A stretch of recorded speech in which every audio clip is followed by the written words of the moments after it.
Hey everybody, welcome to the Self-Publishing Podcast. Our guest today is Michelle Spiva, and I don't really have a topic in mind, which is the best part of this. I mean, I do sort of, but I just know, like, we've spent time with Michelle, and so we know that You don't need a topic with Michelle. It's like, yeah, why even bother? Why even bother? Like, there's kind of no need for it. Like, I know what I want to talk to her about, but I know it's going to spin off in a bunch of different directions. So Michelle is joining us early. So hello, Michelle. Hello. Hello, Michelle. So you know you're gonna have to do something cool. So be prepared. You're here before the bell. That them's the rules. Okay. So who wants to begin with their something cools? Sean, Dave? Well, I mean, Michelle, you could start, but I figure you want some time to think about it. Yeah, I need some time. Okay. Sean. All right. Well, I have two competing. So You just bump it to next week. I have two competing as well, but I bumped one. all You right. can do two, so and much I cool won't in win. his life that he'll never catch up. Give one to Dave. All right, I will. If he doesn't have one, I have one for him. Okay, so McKee's book Dialogue. I'm about halfway through listening to the audio of that. Johnny, you should absolutely read it. It's really good. Oh, I had it on my list to read, and then I actually took it off. I was like, well, yeah. No, I think you'll really like it because it's McKee at his best, but it's also there's passages in there that you will recognize. By best, you mean all angry? No, yes. No, I mean best in all uses of the word. For sure, it's really, really good. The information is fantastic. It's the best book on dialogue I've ever read so far. I'm really, really enjoying it. But it's also in his voice, and he's narrating his audiobook. So it's like the being in class and Johnny. And everybody sucks. Yeah, well, you know how you could tell he was word for word, like he knew everything by heart. So the book is like word for word some of the what we already saw. Mm-hmm. And that whole passage, like I was on a walk this morning laughing my ass off as he talked the whole thing about never in your life would two people stare at each other and say, I love you. If there was nothing wrong with their relationship, they would eat their pasta in front of the television like everybody else. So it's in the book, and it's just so fantastic. But anyway, the book is really, really good, and his life view is hilarious. Reminds me of Dave. It makes me feel sorry for him. I was just, I was kind of tuned out because I was looking for something for my something cool. I was like, are you quoting me on something? Maybe Dave's the new McKee. Maybe. Take up the mantle. So anyway, that's my something cool. Okay, I'll go then. So Sean and I had dinner with James Tunn from Podium Publishing a while ago, and James is always just really cool to talk to. He just has, not just because like, it's not like, hey, let's talk about audiobooks and stuff. It's just, he's just a fascinating guy. Like he's just one of those people who just has a lot going on. It's very interesting. And James radiates like empathy and intelligence. Like he's just great. Right. So we had dinner downtown with James and his wife, Molly. And he was talking about the idea of the 6-word intro, which I hadn't heard put that way before, but I have been trying to distill what is it that... Say James's. What's James's 6-word intro? I help entrepreneurs see the future. Love that. I'm so jealous of that intro. It's so good. So I started toying around with the idea, and it was kind of fascinating at the time, but I quite separately have been trying to figure out what the hell does Sterling and Stone do? And just...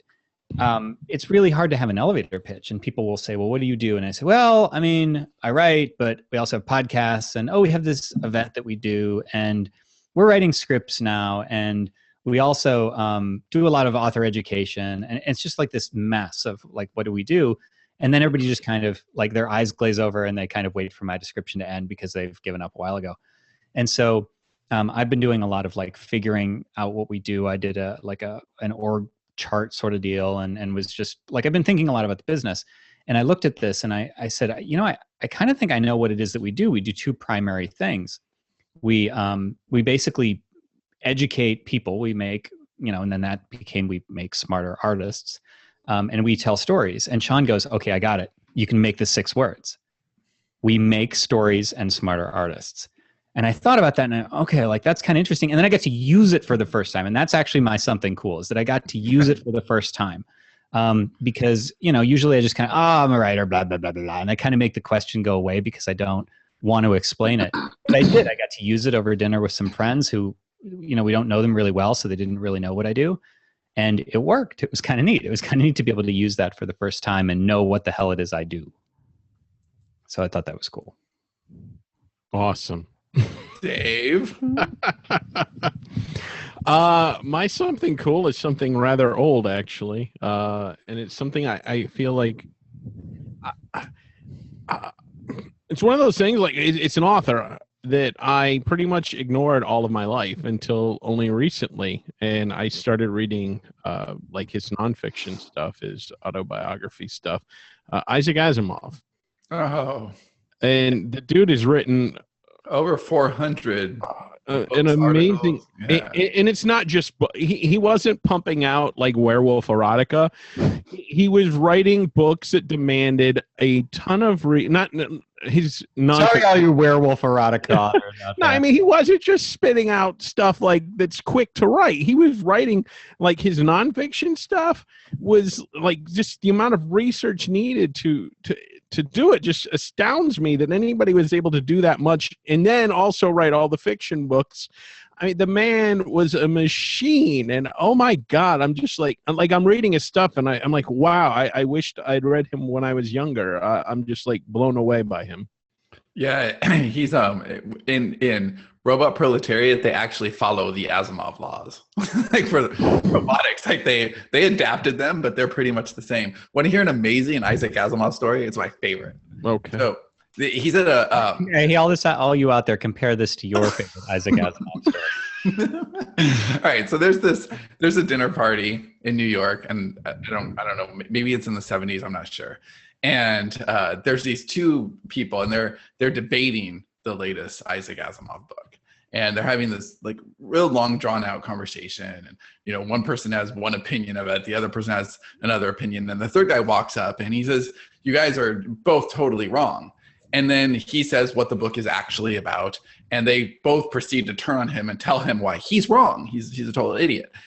And the guy gets into the back and forth with him, and the guy who started the whole thing says, "Well, I'm a PhD in literature," and just gives him this whole huge, scroll Why he's right. accolades why he's right. And the other guy says, "Well, I'm Isaac Asimov." and clearly he knows why the author wrote that story. Anyway, that's pretty awesome. And thank you. All right, let's see. Something cool. First of all, I want to give a shout out to my peeps on here. I've been reading the chat. Hey, Danielle, how you doing? Danielle C and Danielle G. And as for Amy, busted, guilty. I've been doing these Fitbit challenges with the smarter artist here since we got back from the conference. And now Scott K, I don't think he likes me anymore. I shouldn't say that. Scott is awesome. But we have really been keeping each other accountable on our steps every day. And so Amy C is saying she declares shenanigan on all this walking and busted. I have right over here my walking desk. So I do a lot of walking as I write. Hey, that's not shenanigans. You're still walking. You're good. How many steps are you up to a day? 20K. Oh, fuck you. Wow. Okay, I'm not getting into any challenges with you then. My God. Wow, I'm so proud of my 10. Well, I'm writing 2 books right now, and they're due at the end of the month. So, the walking, I guess that can be my cool thing, that I'm writing 2 books at the same time. That's pretty cool. I'm going to get in a challenge with you and just tie mine around Fisher and just around the house. Yeah, so and the other little cool thing is each day I've been doing a Facebook Live when I go out to do my walk on the trail. So I guess if I had to put this in a something cool kind of thing, I would be like, how to lose 40 pounds in 4 months and still sit 10 hours a day. So that's my something cool, because I've really been taking it to heart, the healthy, holistic approach, the Gestalt of this creative journey, because it's not fun to wake up on New Year's Day fat. I didn't like that. So just New Year's Day though. Just every other day is fine. It was New Year's Day that I woke up fat, and I was not having it. Would you gain weight overnight on New Year's Eve? You eat that much? Too much food on New Year's. I've had New Year's like that before. Let's just be honest. Yeah, it was not fun. So I decided to do something. So January 2nd, I started, and now I'm 40 pounds down. So yay. Oh, congratulations. Thank you. All right, Michelle, I'm going to break convention and let you do your own intro, because we know you as an author, but more like we know you from Stone Table. And okay, so let me tell a little Michelle story as prelude to you giving your I own hope it's as good as Sean's Isaac Asimov story. He's actually out there. Compare yourselves. Compare this to your own, Michelle. It actually isn't a specific story. It's more of like a conglomeration of stories. So we were, Stone Table is 2 days. And so throughout the 2 days, there were probably 5 or 6 times where Michelle did something that was like, what the fuck, amazing. Like it was something like this really kind of ninja insight. And she'd go on and then she'd go, I'm sorry, everybody, I'm sorry. And she'd stop. And so like, she's very kind of self-effacing in that way, where it's like, you're saying something awesome, own it and embrace it. And so that's why I kind of don't know how to intro you, just as a person who just has these amazing insights. So there you go. That's what I would say. She also can't read Dave's handwriting or misreads it. Yes, I can. Yes, I can. That's our little secret. You see Dave rocking that new haircut. Dave, it's looking good on you, boo. Thanks. It's just gel. It's nothing new. Oh, and I should point out, in case anyone's like watching this, like wondering what the hell's going on in my eye. I've had pink eye all week, so it's all like fucked up. So.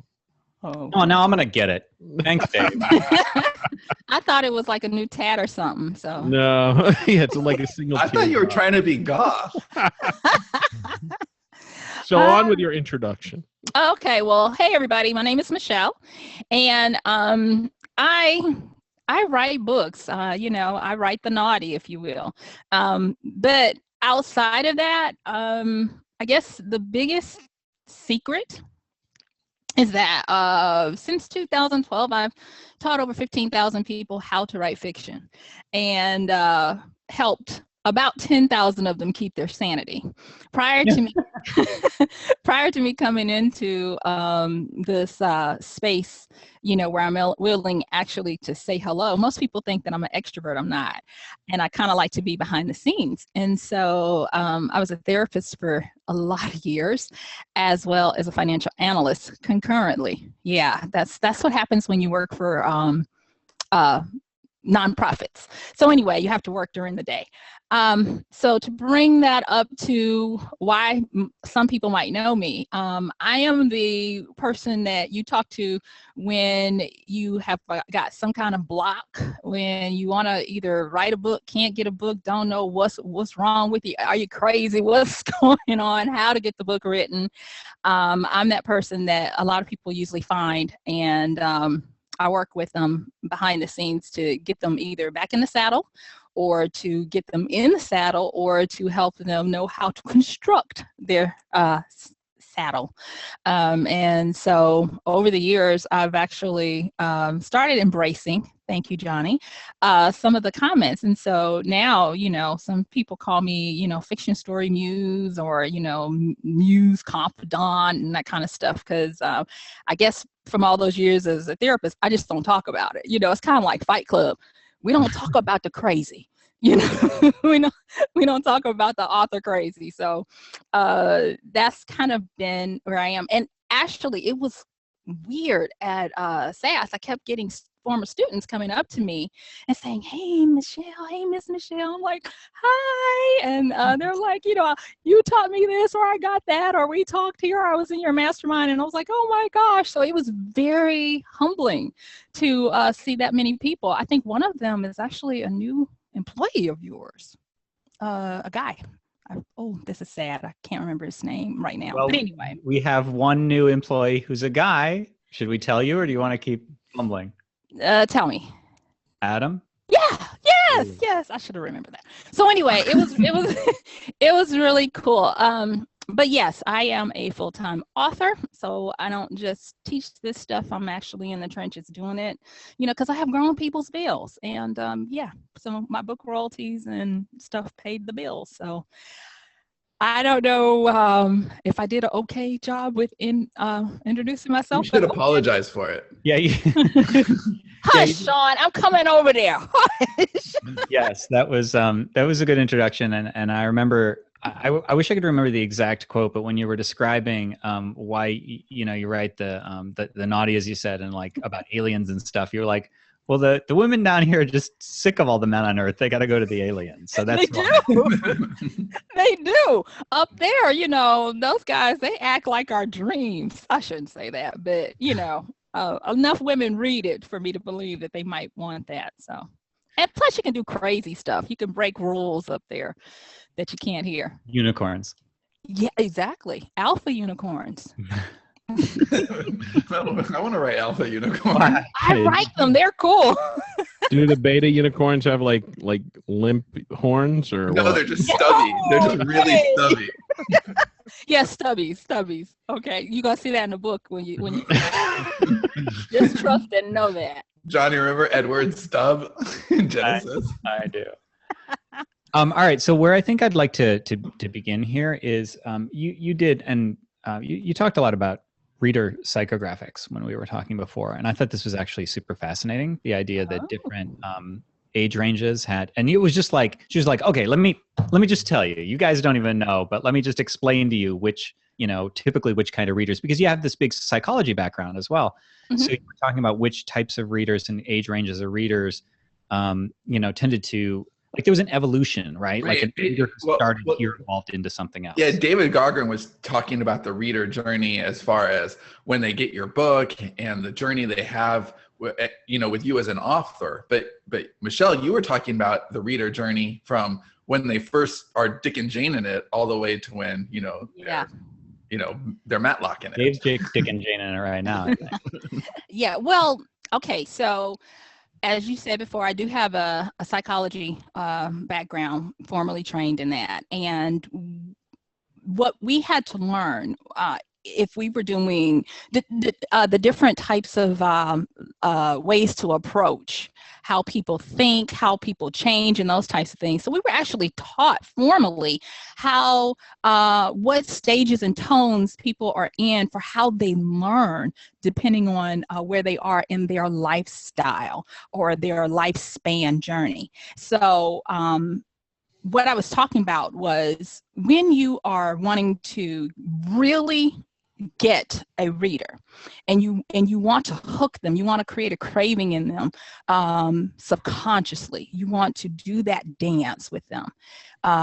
There are different stages that a person will go through. So for instance, if you're talking to children, and I'm talking about children into like chapter books, so that would be past the little pictures and all that kind of stuff, you still want to go with these different types of tones and themes.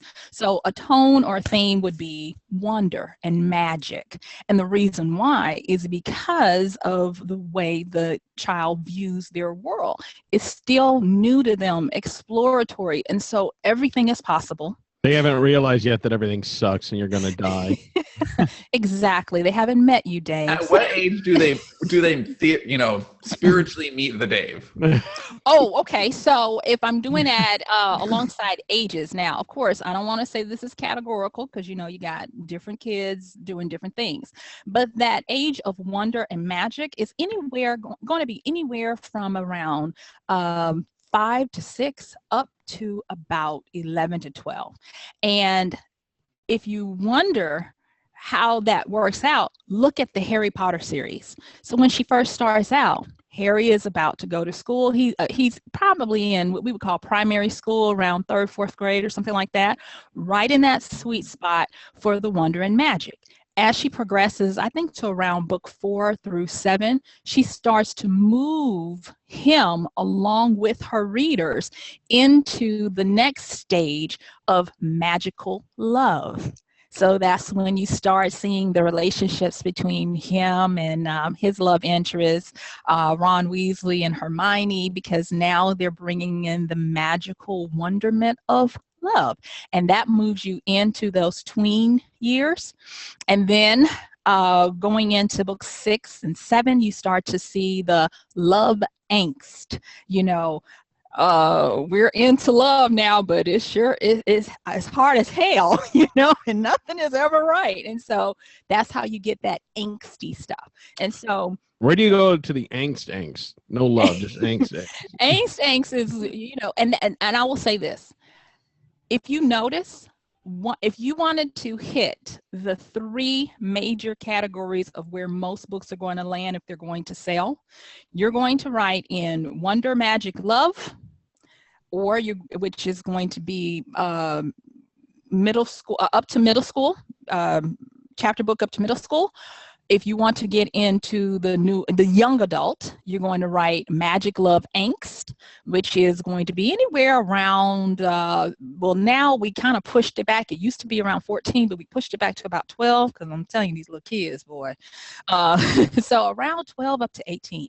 Then if you wanted to get into that sweet spot that Dave is talking about, where you're talking about young adult, new adult, that's going to be Love, Angst, Action. So if you notice urban fantasy, what do you find in that? You still find a little bit of the magic, but you got a lot of angst, a lot of action, and those types of things.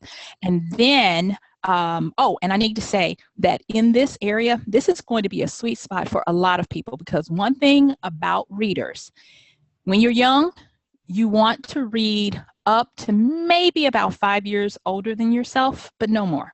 So if you are 10, it's cool for you to read someone who's 15, 16, because they're cool. But you don't want to read about gross 20-year-olds or 25-year-olds or whatever. But if you are, and this is the funny thing about lifespan development, I think the insurance companies and their actuaries are onto something. When you hit around 25, you're willing to read down. So you'll have a 25-year-old that will pick up a Wimpy Kid book with no problems. Well, that's because, you know, you realize your best days are behind you and there's nothing ahead but pain and misery. So you want to go back to the safety of childhood. Well, thank you, Dave, for snatching the sugar out of all of our cake. I really appreciate that. Am I wrong? I think I'm a little right. I don't know. Well, you know, 25 is a little young. Is there a reason that people do Harry Potter wasn't just popular with kids, it was popular with, you know, and women I work with in their 40s. So and that's the thing, because primal magic. Well, that too, but you have to remember too that nostalgia, and I was going to get to that in the next section of this lifespan development. So around the time of it used to be around 35, we could bank on it, but now with us elongating our lifespans because we're living longer, usually between 25 and sometimes up to 40. That's a golden time for a lot of readers. So that is why you're seeing a lot of people willing to read a lot of stuff, a lot of crossover stuff. So there is no problem with a 40-year-old reading Harry Potter, Wimpy Kid, or the Rick Riordan books. You know, I read them. I loved them. Likewise, you see them reading the adult books, the Isaac Asimovs, and, you know, the wonderful science fiction trilogies of, oh dear, not trilogies, but Shannara Blade, and all of those different things, Terry Pritchard and some others. So you can see people reading across spans. And one of the reasons why for that, if anybody's taking notes, it is because those people are moving into what we would call mystery, suspense, thriller, and drama areas. And so have you ever taken your kid to see this movie that you really wanted to see, and it's a gripping thriller drama kind of thing, and your kid squirms the whole time, but you're enjoying it? I'm thinking of Sean trying to show Haley The Usual Suspects several times. Exactly. This is a graphical representation of what the reader lifespan journey is like. So by the time the reader gets into mystery or MST, mystery, suspense, thriller, they're moving into usually their 30s to, and actually that one is a long span. That one's like 30 to around 55, because after that, you really want drama and mystery. So for instance, there is one phenomena that the publishers are really watching right now, and that is the de-aging of the cozy mystery. So Father Dowling mysteries, Angela Lansbury's, I forget that one, Mrs. something. Murder, She Wrote. Murder, She Wrote, yeah. And all of those, they were geared towards women and men 50 and up. But now, with the advent of these new mixed genres that people are writing, where you got the sexy vampire detective, or, the baker, the young, quirky baker that comes to town to solve the mysteries, they're actually bringing mystery back into a younger age set. And that's why the popular ones have a lot of angst and a lot of action in them. So it's not that you have to do anything special. If you just know the lifespan development of your reader, and don't worry, I'm going to recap, you can find elements to make sure that you make your readers crave your books, and you can expand the amount of readers who will crave your books. So let's go back through this again. So say, for instance, you want to write science fiction and you wanted to hit the broadest span of people with the most money. So that's actually going to be people from the ages of 18 to 39. All you're doing is you're just taking the demographics that the entertainment industry has already given us. So we don't have to do that kind of research. And you guys know I love research, so that is the big get group, 18 to 39. That's where everybody advertises, and that's how they make their television shows and movies, because those are the groups that are the ages that are going to buy the most. So if you know that there are 3 major areas of genres or lifespan elements that we want, 18 to 39 means that you want something that's a little magical, has a little angsty love in it, has a whole bunch of action with a dollop of mystery or even suspense. Do you know what that looks like? That looks like a plucky female character who has to save her colony out of the 12 against an evil, old, power-hungry overlord. And she's got this dilemma between, should she be with the guy that she had to go through these games with, or the one she left at home? So when I paint Hunger Games out for you now, it makes sense, because Suzanne just took, I don't know if she did it consciously, but she took it and made sure that it appealed to that sweet spot of a group based on how we naturally grow up and what our natural proclivities are for what we desire. And so she got the tone right, and she got the elements right of what would appeal to us. If you want older guys who are getting ready to retire and all they want to do is read, give them thriller with drama. That is why a lot of Westerns still do well. A lot of sci-fi, military, galactic, us against the man kind of stuff. A lot of stuff that's really dealing with the psychological. So, the psychological thriller, your Michael Crichtons and all that kind of stuff, that's really going to appeal to them. But then let's back it up and let's look at Dan Brown. Why did Dan Brown do so well with so many different people? Well, most people would argue that it was a psychological thriller with drama, but I would actually say it also had love angst in it. When you look at the original one with the relationship that he had with the female support character, I forget her name, so he was. It's okay, you're not alone there. Yeah, I was actually just gonna ask you about that. I actually thought that the Da Vinci Code succeeded in spite of the characters. I I felt no interest whatsoever in that love interest. I thought these people might as well have be made of foam. Like, why does it matter? But you're saying that Cracking still peanuts. was. Well, you know what, and I'm not trying to be sexist, but I'm going to say it. That's how most men felt. Most women felt the opposite way. We love the characters because Chloe, I think her name was, Chloe was in there. That made Robert Langdon palatable to me because of her. And because she had a pivotal role in determining the actions of the book. You know, she wasn't just there for the love interest. She was. I agree, but do you feel that the chemistry between the characters was there as well? I agree she was a very good character. And no. Okay, so you aren't arguing for the chemistry between the characters being what drove that. No, I'm arguing for the fact that we as readers can build so much more in our imaginations if you just give us the seed.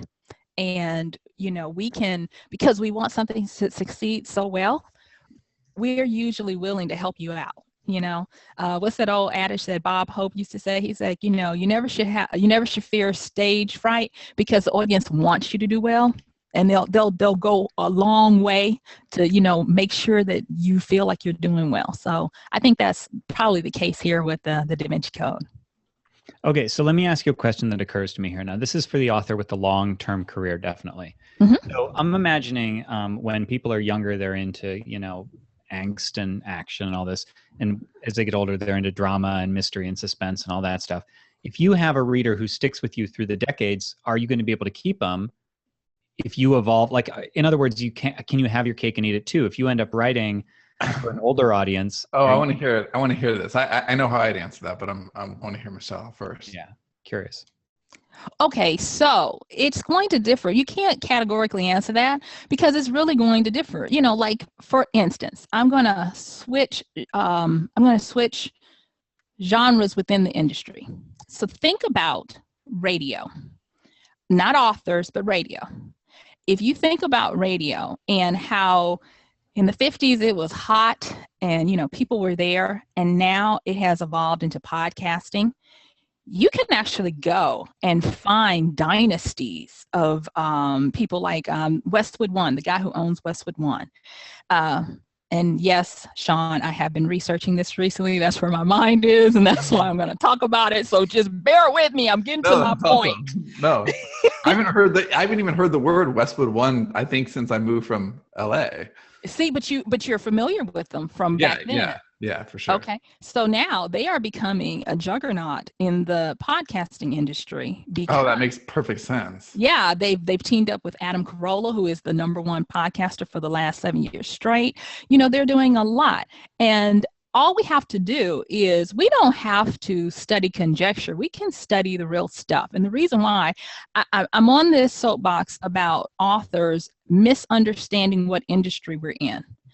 Authors that our type of authors think they are in the book industry. You are not. You're not even you're not even an indie author. If I were to say, I would say you are a media publisher, especially in the world we live in today, if you're going to be long-term. And if you're a media publisher, that means that you're in the entertainment industry. And thus, your readers are part of that industry and behave the same way. So to answer Johnny's question, if you want to have a long-term career, have your cake and eat it too, then you simply look at the fact that you provide a product and that product can evolve. Meaning, if you started out in the 80s with Harlequin romance, and I'm sticking close to romance because that's where I am, and those were your readers, then you can continue to write a line for the Harlequin romance type of person. But you can also have an entity as a publisher who will write the other stuff that will appease and appeal to the person that is new and coming into the industry as well. The reason why I know this works is because if you look at, and I mean, I don't think I'm outing anyone, but Bella Forrest, the lady who's Bella Forrest, and all her iterations of how she came out of traditional publishing, and now she is this self-publishing indie giant who has now, she started writing her own stuff, and now she has this army of ghostwriters who help her put out this stuff. And you look at the fact that she started off with vampire, romance, goth stuff, and now she's writing stuff like gender games and things like that that are going after the new the traditional urban fantasy kind of crowd. And she's just expanding exponentially because you can tell she's running a long-term publishing media company, and she gets that. But going back to the radio, those who wanted to survive, they learned to evolve, and they still, you can still find some of these radio stations and things that are popular with the people who were there with them from the beginning, but you can also find them in podcasting and now vlogging, because I don't have the proof yet, but I've heard that Westwood One has been sourcing people that are on YouTube Red and some others going after vloggers as well. So I would say you can do it. You just have to be able to reevaluate and understand what you really are. And most people are stuck in a rut. I hate to say it, but I think a lot of authors who won't make it are, they think they're in a groove, but their groove turned into a rut a long time ago, and now they're stuck in a trench. I think you want to evolve with your audience. King's a good example of somebody who kind of tried to evolve over time, for sure, and write different things. And I actually will take this to Pixar because I think there's two really great examples of them evolving with their audience. If you look at Toy Story 3 is it's fundamentally different than Toy Story 1 while being absolutely the same. But they matured. They acknowledged that the person who grew up with Toy Story is now going to college. They're an older person. And so they chose a story that aged with their audience. And Cars, anybody who's listening to this for any length of time knows how I feel about Cars 2. It's the only time where I think love Cars 3. Just really shit the bed. No, that's my point. Cars 3 is, I couldn't believe I can't believe they're making Cars 3. They make $1 billion in merchandise for every one of those movies. So I get it. I totally get it. But I think Cars 3 will be good. Right. Have you seen the trailer? Yeah. It is crazy good. And I would have thought it was impossible that I could see a trailer for Cars 3 that would make me want to see Cars 3. But I like Cars 1. So I like Cars 1. Cars 2 is an abomination. And Cars 1 is I don't really like any of them. Cars 1 is my least favorite Pixar movie, if I even pretend Cars 2 never existed. So I wasn't. You know what? Sean reminds me of those people who hated the Star Wars reboot. The prequels? Yeah. Just Christian Hayden. And Jar Jar Binks. There are some things I don't like about them, but I don't hate them like everybody else do. But Cars 2 is just, look, Pixar was batting just 1,000% before that, and they Well, weren't. let me ask you this question though. We talk about, Cars and all that, and I read the Creativity Inc. story of how they came into being, and I actually think that they are one of our alpha unicorns that we were talking about earlier. And the reason why is because they have an evergreen, what you guys talking about, the 6-word, whatever, formula that is timeless. They go by the adage of what if blank could feel.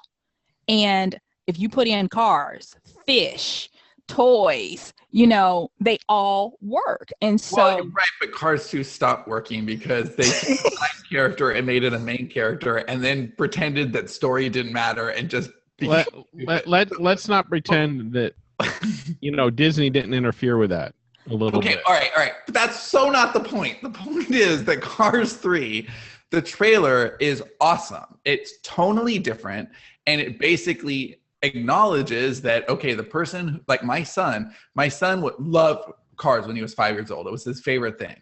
And now he's 13. And he's going to like this, even though he wouldn't be into Cars now if it came out.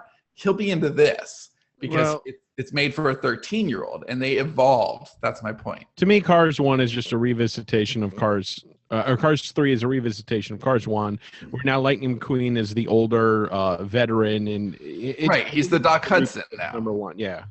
But it's actually about heart instead of car chases. Okay, but I want to get to what Michelle was saying about people in a groove don't realize they're actually in a rut. What kind of people, what do you think authors need to do to evolve? I mean, not everyone's going to go start a podcast or start a video channel or something.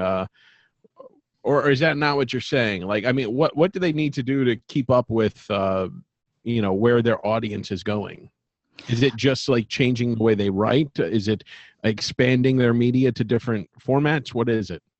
Thanks for asking that, because that is something that I have really been working on. And it took me somewhere I didn't think I would go. It took me to Sylvester Stallone. And I'm going to explain that. A lot of things take me to Sylvester Stallone. All paths lead till Rocky. Exactly.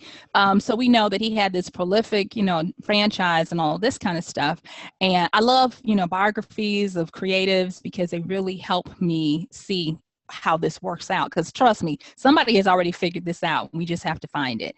And what he started doing back in the 90s, after I think one of his Rockies didn't do well, he just started intuitively living his life to figure out what worked for him. And yes, he did become a very powerful producer, but what he started doing was painting.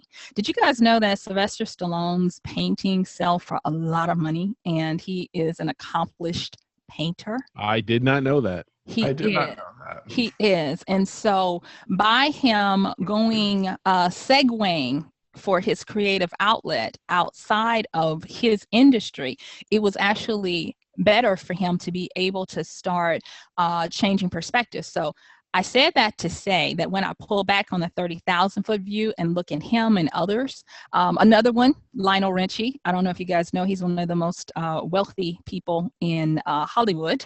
The singer. He owns, I know, dancing on the ceiling. Yeah. Hello, is it me you're looking for? I mean, No. he did hello before Adele. Well, he owns a lot of the real estate on Rodeo Drive. You would never know. So what I'm saying is, for authors, what we can do today is we can find activities, not just stuff, not just a hobby, but an activity that forces you to change your perspective. Because the way you get in from a groove to a rut to a trench is that you're not willing to change your perspective. And perspective is very different from perception. Perception is probably more ingrained. Perception simply is the way you process, the way you think. But perception is the way you see. And that's the problem with a lot of us. Hell, half of us are freaking blind, because we can only see things through a pinprick of the light that we have, so that we only see things a certain way, and that becomes our totality of truth. And so when we're looking at, and I don't want to sound preachy, teachy or anything like that, but what I am saying is, you have to challenge yourself to be able to change your perspective. So when you change your perspective, let me give you something tangible. Think of a cut diamond to perfection. And if you always just gaze at that diamond from the top and see the top of the diamond, you are missing out on about 60% of what that diamond has to offer if you don't look at the sides underneath and see how the light reflects through it to show you different prisms and possibilities. Do you find that happens to you, Dave, when you look at your diamonds? Only the blood diamonds. Typically, when I was going to use iceberg as a metaphor. Somebody get me out of here. So, if diamonds don't work for you guys, then no, it's all good. But seriously, what I'm saying is, like, so for instance, when I work with someone, sometimes I have to dehypnotize them out of the way they are living, because they're living in a trance, because they have not exercised that muscle. And it really is a muscle. And as creatives, we kind of are forced to be better at using that perspective muscle than most. Think about, even if you don't want to find another hobby, take an old book you wrote and change the genre, but make it the same story. See it from a different angle, write it in a different point of view, write it from a different tense, do something, but make sure that you're able to look at it a different way. And that is, I believe, how we can get back to that lifespan development stuff where you can really tweak it, and I mean tug at the people that are going to read it, where they just crave your junk because you get them. Dave likes when people crave his junk. Oh, Lord. Sean, go stay in the corner. Sean. So I'm muting myself. the flip side of the question I was asking about, as you grow more mature as an artist, and everybody's talking about evolving with your readers and stuff. So I guess the question, and this is purely just to round out my question. I certainly have my opinion on it. Do you sort of relinquish the idea of appealing to the levels where you just were, because you can't be in two places at once? So if you're, like you said, you evolve with your readers, you grow into the more mature forms or older forms of the psychographics because your readers are maturing. You're leaving behind another group that you then aren't appealing to as much because you aren't writing as much angsty and younger stuff as maybe you used to. Because as with anything, you have to choose. You have to pick your battles, right? So you have to choose whether you're going to evolve or whether you're going to keep appealing to the same folks. Not the same folks, the new people who are coming into that age as you used to. Mrs. Henderson. Mrs. Henderson is my favorite school teacher. She was my second grade teacher, and by the time I got her, people had said she was supposed to have retired 10 years ago. And Mrs. Henderson was the best. I used to call her one of my best people. That would mean she was my best friend. And I was 7 when I met Mrs. Henderson. And I think as an adult, that probably would have made her somewhere in her early 70s that she was teaching me. And I think what I would say, in my humble opinion, is for those people who have a gift and a calling, like the Mrs. Hendersons, who, 7-year-olds, that's your jam. That's where you stay. Then don't change it. But for the rest of us who are the majority, yes, I agree with you, Johnny. We do have to be able to offer something as we mature and move with our people. I think that's probably why J.K. Rowling hasn't written another Harry Potter type of story. She moved into, Robert Galbraith, and wrote some crime. And, I thought that was very apropos for where she was in her stage of life, that she chose crime and mystery, to write. So that's an example. But then think about the Mary Poppins author. That was her thing. Based on her biography, she was a hellion, but she could really write to kids. She really understood the wonderment and magical. And this lady was, what was she, a British lesbian living in the early 40s with her secret lover writing this stuff, and she was great at it. Let's just face it, that was her thing. So I would say that in order to not put a lot of pressure on ourselves, recognize if you have the gift, if you got the gift, continue to write and, make it work. But if you're like the rest of us as authors and creators, we do have to evolve. We do have to know this stuff. We do have to figure out lifespan development stuff that will scratch the itches of our readers. So yes, I agree with you like that. And I hope that made sense. So somebody like Stephen King, who would you say he appeals to both starting out and now?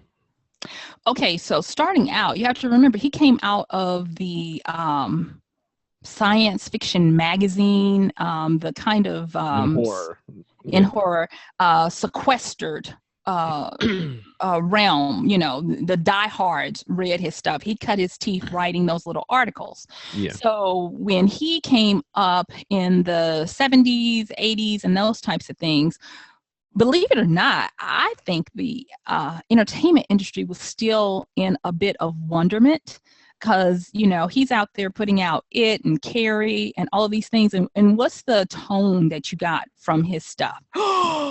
She's a paranormal psychic that kills people. Or Kojo, the car, Christine, the car comes alive. You see what I'm saying? The theme underneath it, even though it was horror, it still had that element of awe and magical to it.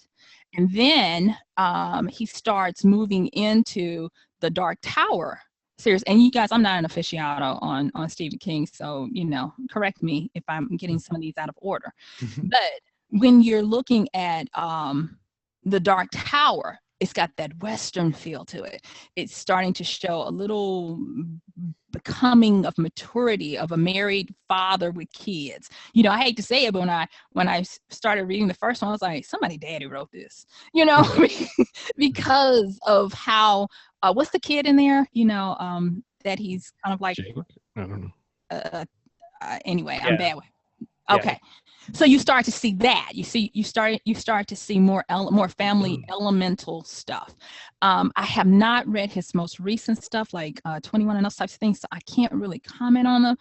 But if he is staying true to form on how all things Stephen King is, I would venture to say you'll probably find a lot of sage wisdom in there. Like, he probably has a stronger moral to his story for the theme.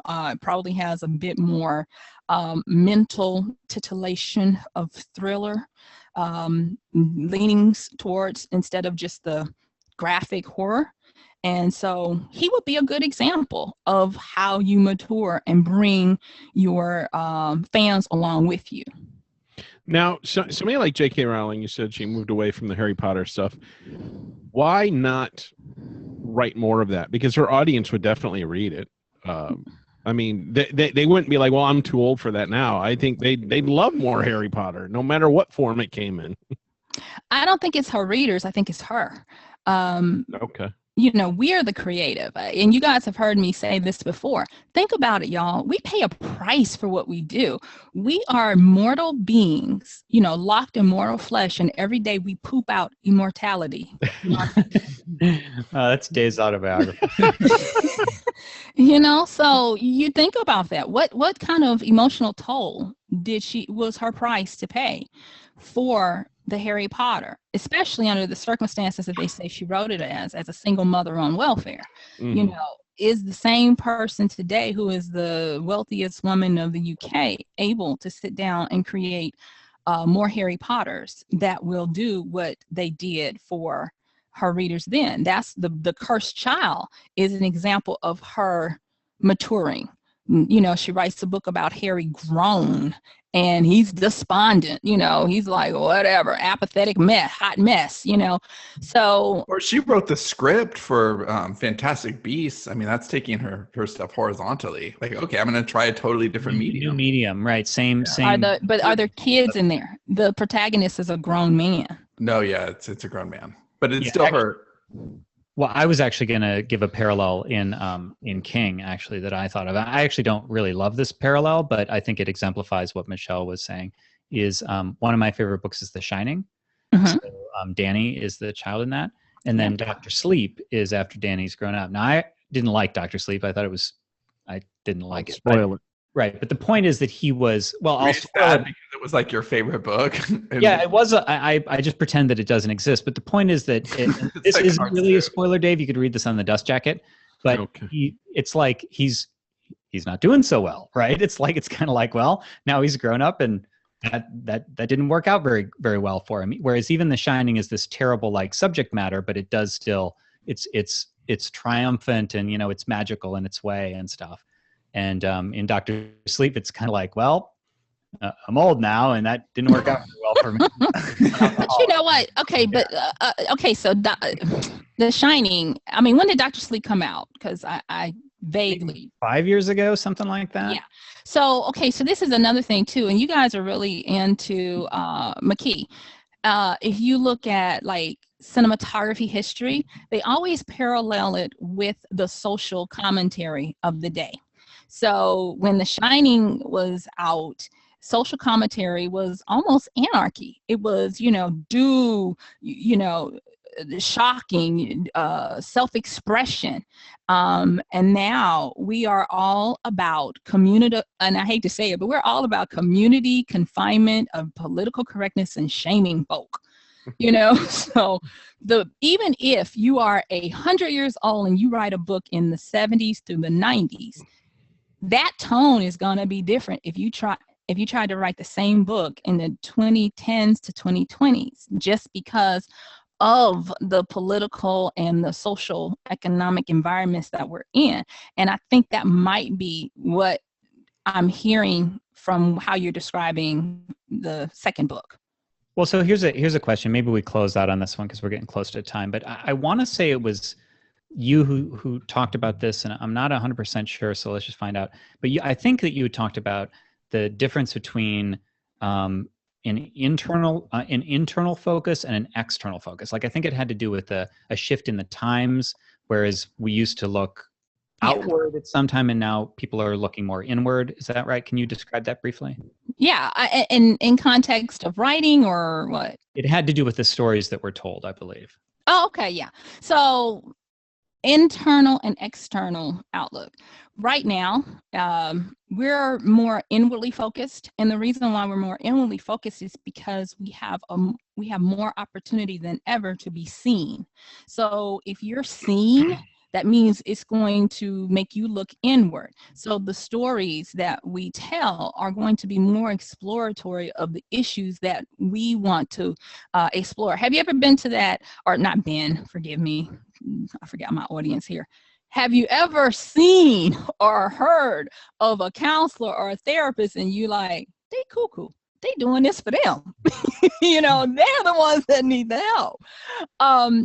The inward focus that a lot of us have in our stories and our narratives and how we even interact with others is going to be more so based on me, and then how that filters outward. So when we write, going even back to our previous conversation we just had about maturing, when we write, it's going to be harder right now for a person to either talk to people outwardly, you know, like thinking about them from a global standpoint than it would be to try to make them think about them from within. And the way I can prove this is, what's one of the hottest words everybody is using right now? Engagement. Jab. Yay, you get a cookie. But engagement. Right. All right, so let me hurry up because I know we got to go. But engagement starts from within. It's a way for you to find a way to connect to somebody else. So that's that inward stuff we're talking about, right? So if we're talking about outward, that word is going to be community. You know, and I actually think you guys lean more outward, to be honest with you, the way you do everything.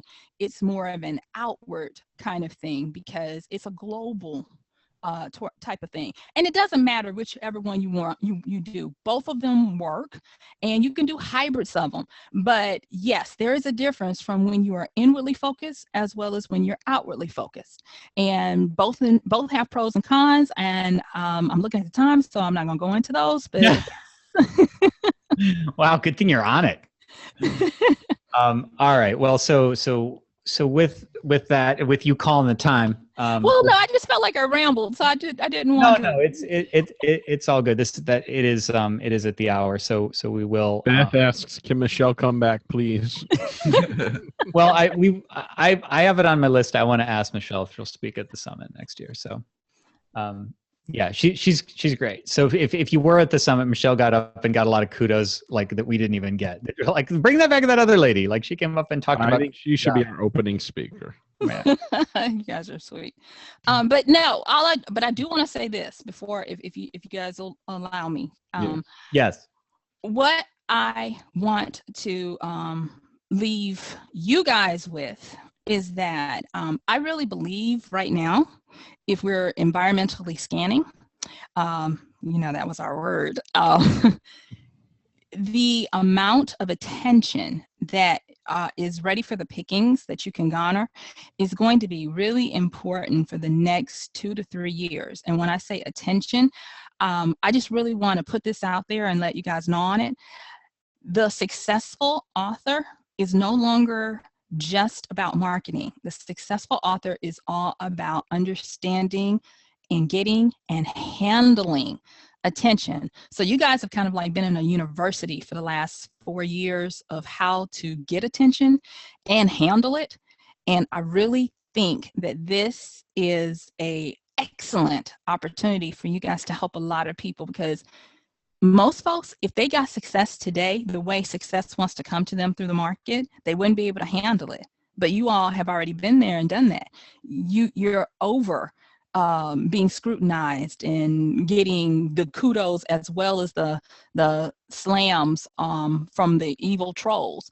And that's what attention is. Attention is a big price to pay. And for ongoing, long-term successful authors, we have to learn how to get in the mix, get attention, handle it, and not crack under the pressure of it. So I don't know if that means anything for anybody listening, but I definitely see that, and I definitely see you guys mastering that already. So you're kind of like ahead of a lot where I'll just say this, you've been to the mountaintop, and you've been where a lot of us have yet to go.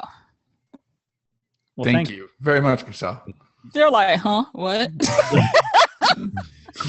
I'm just sitting there thinking, oh, it can always get worse.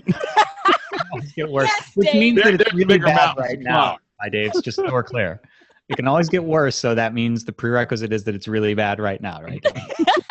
But thank you all, seriously. Thank you for doing this every week, consistently, diligently, because I'm gonna tell y'all, I would have cussed everybody out, dropped the mic, and turned around and never came back a long time ago.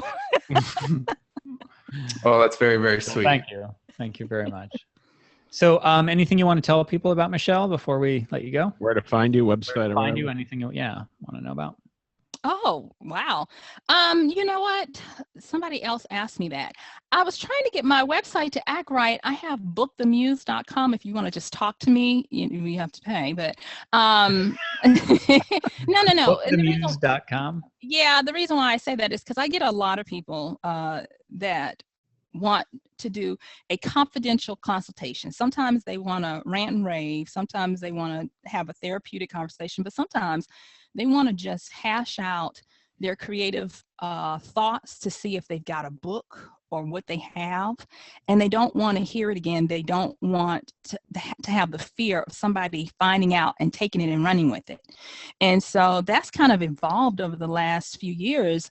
I have multimillionaires that talk with me, and that's where that whole muse confidant came from. They're like, Michelle, if we tell you, we know we're not gonna hear it again, And so it's time consuming, but that is a way to do it. And that was something that I promised one of my mentors that I would make an avenue for people to do. I'm hoping the URL works, but you can look for it, bookthemuse.com. And if you want to talk with me directly in a confidential, safe manner. Can I confess all my dark sins to you? You can, but if you commit the law, I need to inform you that I am a mandatory informer. So, Dave also sees himself as a mandatory informer. So I have to give you that disclaimer. You can't commit. You can't. I mean, this is not like talking to your priest. Forget it then. I can't tell you about all the bodies. Yeah, you can't tell me where the bodies are hidden. All right. Well, thank you so much for being on, Michelle, and thank you everybody for listening, and we'll see you on the next episode. Thank you guys, and thank you everyone. Thank you.